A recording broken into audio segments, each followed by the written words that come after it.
خدا خوشی سے دینے والے کو پیار کرتا ہے۔ آج کی ہماری پہلی تلاوت مقدس پالوس رسول کا دوسرا خط کرنتھیوں کے نام 9واں باب 6 سے 10 آیت مقدسہ۔ اے بھائیو، بات یہ ہے کہ جو تھوڑا بوتا ہے وہ تھوڑا کاٹے گا، اور جو بہت بوتا ہے وہ بہت کاٹے گا۔ ہر ایک جس طرح اس نے اپنے دل میں ٹھہرایا ہے اسی طرح دے، نہ غمگینی سے اور نہ لاچاری سے، کیونکہ خدا خوشی سے دینے والوں کو پیار کرتا ہے۔ اور خدا تم پر ہر طرح کا فضل بڑھا سکتا ہے تاکہ تم سب چیزوں کو ہمیشہ پوری کفایت رکھ کر ہر قسم کی نیکوکاری میں بڑھتے جاؤ، چونکہ لکھا ہے، اس نے بکھیرا اور مسکینوں کو دیا ہے، اس کی صداقت ابد تک قائم ہے۔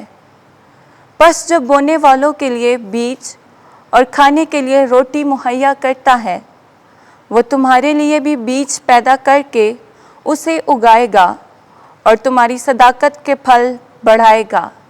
پاک کلام کے پڑھے اور سنے جانے پر خدا کی برکت ہو۔ زبور 112۔ جماعتی جواب۔ سعادت مند ہے وہ آدمی جو مہربان ہو کر قرض دیتا ہے۔ ہالےلویا۔ مبارک وہ آدمی ہے جو خدا سے ڈرنے والا ہے اور جس سے اس کے احکام نہایت عزیز ہیں۔ اس کی نسل زمین پر طاقتور ہوگی، صادقوں کی پشت مبارک ہوگی۔ جماعتی جواب۔ سعادت مند ہے وہ آدمی جو مہربان ہو کر قرض دیتا ہے۔ کیا ہی سعادت مند وہ آدمی ہے جو مہربان ہو کر قرض دیتا ہے اور صداقت سے اپنے مال کی مختاری کرتا ہے۔ اسے کبھی جنبش نہ ہوگی، صادق کا ذکر اب تک رہے گا۔ جماعتی جواب۔ سعادت مند ہے وہ آدمی جو مہربان ہو کر قرض دیتا ہے۔ وہ بری خبر سے نہ ڈرے گا، اس کا دل خداوند پر توکل کر کے مستحکم ہے، اس کا دل برقرار ہے، وہ ڈرے گا نہیں جب تک اپنے دشمنوں کی رسوائی نہ دیکھے۔ جماعتی جواب۔ سعادت مند ہے وہ آدمی جو مہربان ہو کر قرض دیتا ہے۔ وہ بکھیر کر مسکینوں کو دیتا ہے، اس کی سخاوت اب تک رہے گی، اس کا سینگ جلال کے ساتھ بلند ہوگا۔ جماعتی جواب۔ سعادت مند ہے وہ آدمی جو مہربان ہو کر قرض دیتا ہے۔ خداوند آپ کے ساتھ ہو۔ انجیل مقدس یوحنا کے مطابق اے خداوند تیری تمجید ہو۔ 12واں باب 24 سے 26 آیت۔ اگر کوئی میری خدمت کرے تو باپ اس کی عزت کرے گا۔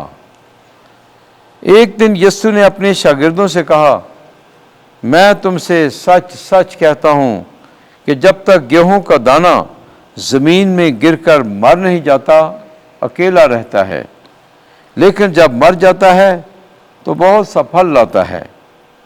جو اپنی جان کو پیار کرتا ہے وہ اسے کھو دیتا ہے، مگر جو اس دنیا میں اپنی جان سے کینہ رکھتا ہے وہ اسے ہمیشہ کی زندگی کے لیے محفوظ رکھے گا۔ کوئی میری خدمت کرنا چاہے تو میری تقلید کرے، اور جہاں میں ہوں وہیں میرا خادم بھی ہوگا۔ اگر کوئی میری خدمت کرے تو باپ اس کی عزت کرے گا۔ انجیل مقدس کے وسیلے سے ہمارے گناہ معاف کیے جائیں۔ اے مسیح تیری ستائش ہو۔